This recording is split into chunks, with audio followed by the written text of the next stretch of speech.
Welcoming him back as well as he's answering your questions. You can give us a call. We'll have the number on your screen here in just a moment. It's 270-827-7961. And Charlie, we already have a question coming in this morning, so hopefully that makes you happy. Oh, yeah.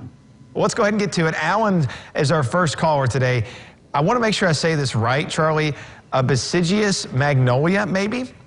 Deciduous magnolia. He's got a deciduous magnolia, and he wants to know if the leaves of the magnolia can be used as maybe composite for tomato plants or compost. You can shred them up.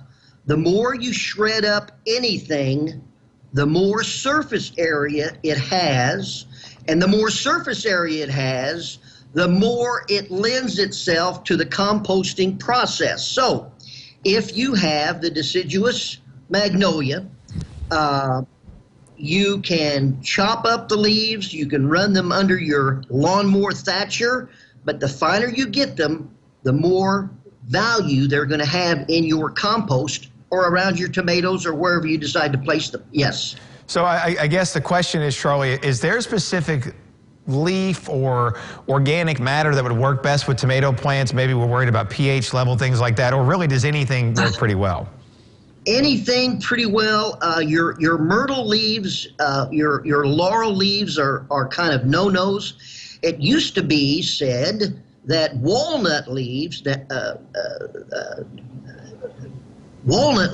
are not good for gardens, but they're finding now that the active ingredient, that is the toxin, is really reduced immensely when it falls to the ground. So they're saying, the technical people are saying that walnut leaves are okay to use for composting as well, which surprises me. Because I've always been taught that you never use walnut leaves in your compost pile because of the reglans, which is the toxin.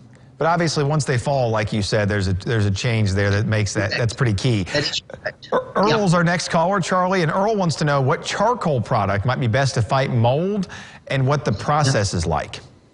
Okay, I mentioned this earlier. I had a question from Hey Garden Guy, Charlie Stocker, my Facebook page, and they said I had mentioned what you could use to kill mold. Well, I don't remember that, but I did research on it, and here is what the research told me, and I went to several places. That activated charcoal, which is really called char, it's made from bamboo, and when they make it into the char, there's no oxygen involved in the burning and the preparation of that activated charcoal.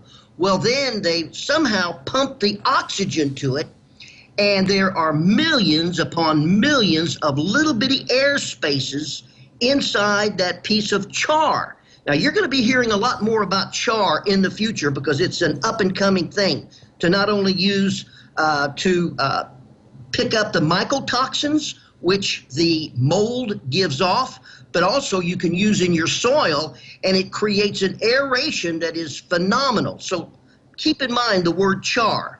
But you would just simply put it in a plastic bucket, cover it, put holes in it, and any mycotoxins that come off of the mold, they are captured in those little air sacs inside the char and reduces greatly the harm that can be done by the mold.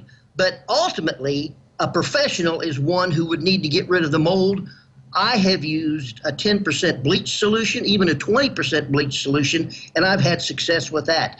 But the activated charcoal will kind of suck up, if you will, the mycotoxins that are produced by the mold. And Charlie, we've got a call coming in for Jim, but I'm afraid we're out of time in this segment. Lucky for us, we get to talk to you again in about 15 minutes or so.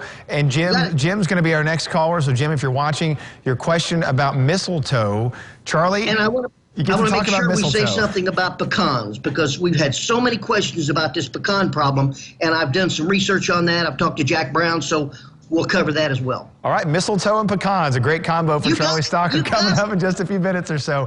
Ron's got the combo.